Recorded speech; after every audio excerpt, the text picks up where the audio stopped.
Hear the acting commissioner's response. This goes on for several minutes, but I thought it was a very, very good exchange, and I wanted you to hear it on the program. Here it is.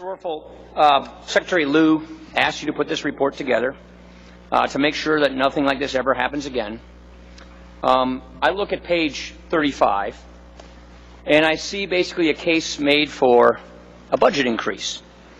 Your budget asked for over $1 billion in more spending for your agency, and you're asking us to hire another 4,572 employees. Let me read you what we've already learned in just 2 months. In just 2 months, we've got a conference in Atlanta which had a celebrity chef, Wolfgang Puck, cater, costing $2.4 million. We've got a conference in Anaheim, California, $4.1 million. A conference in Philadelphia, $2.9 million. A conference in San Diego, $4.1 million. One of these conferences, you had $135,000 for 15 speakers. That's about $9,000 per speaker.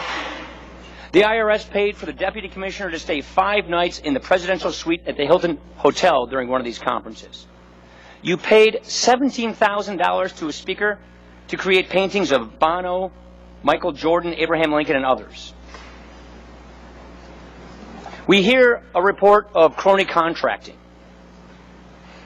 between an improper relationship between an IRS contractor and a person whose business had less than $250,000 in income the prior year is getting awarded a $500 million contract.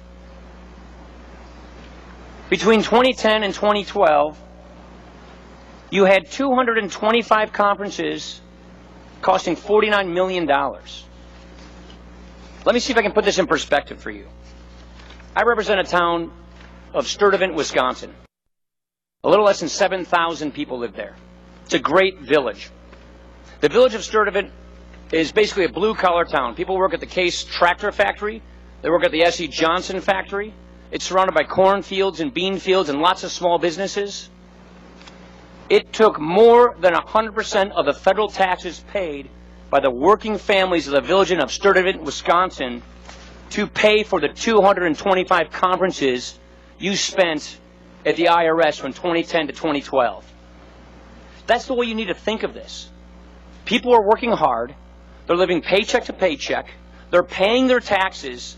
And this is what you're spending their taxpayer dollars on? And now you come here asking us for $1 billion, about a 10% increase. You're asking us to hire another 4,500 people. I represent Rock County. That's my home. The population of Rock County and all of the working families in Rock County, their taxes wouldn't even cover the $1 billion increase that you're asking for. You're here representing the president. You're asking us for this increase. I know you're new to the IRS. You come from the Office of Management and Budget, and you have a great reputation. So you're a budget cruncher. How on earth do you think you have the moral authority to ask for this? Why would we, representing the taxpayers we represent, give you all this extra money you are asking for if this is what the IRS is doing with hard-earned taxpayer dollars? We're seeing just in 2 months waste, fraud, abuse, and taxpayer targeting, and you're saying, give us another $1 billion. Why should we do that? Congressman, you're asking very important questions, and I'd love the opportunity to address them. First, I agree that the costs that you're referring to are excessive and in many cases inappropriate and should not have happened. The reports that are coming out that are identifying these are covering events that occurred 2 and 3 years ago. And my concern is great, but my concern would be even greater if I saw that those patterns of spending are continuing through today. In many cases, they are not. We are looking at 68% cut in training travel.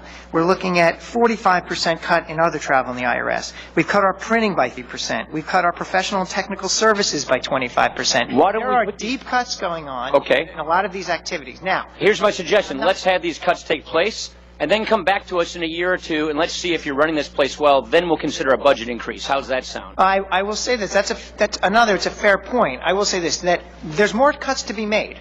And I think in this report, in Section 3, and in subsequent testimony that I'll give to this committee, I will furnish for you additional cuts so that we can go even deeper, so that every penny is watched even more closely than it is. Great. So it sounds like you don't need a budget increase. No, I'm not saying that, because I think there's a broader macro point. It goes, I think, back to some of the questions that Congressman Johnson was asking. We still have an indispensable mission to enforce the tax code, to go after fraud.